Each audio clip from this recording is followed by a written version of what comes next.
Shabir Sultani dreams of becoming a doctor. It's an aspiration his father supports, buying the books his son needs to get a good education. But he's worried. Going to school can be dangerous in Afghanistan, and it's only getting worse. I'm so concerned about my children's security.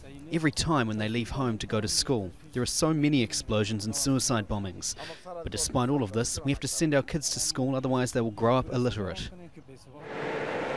The US estimates Afghan forces now control less than 60% of the country. A resurgent Taliban has been steadily expanding its territory. Its latest prize, the district of Sangin, is in the southern province of Helmand, where most of Afghanistan's billion-dollar opium crops are grown. It fell to the Taliban early on Thursday, and that means most of Helmand is now under Taliban control.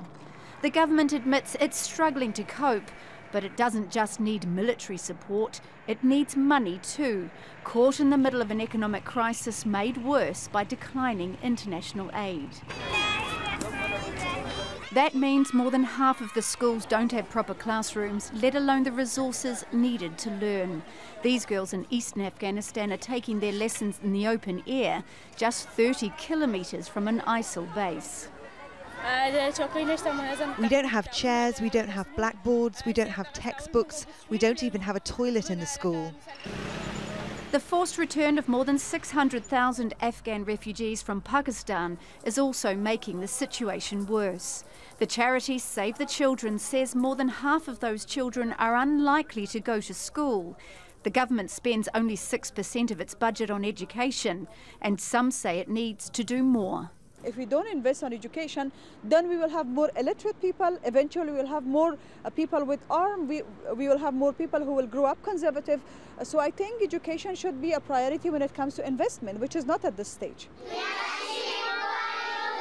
Despite the challenges, millions of Afghan children are making it to school, including 12-year-old Shabir.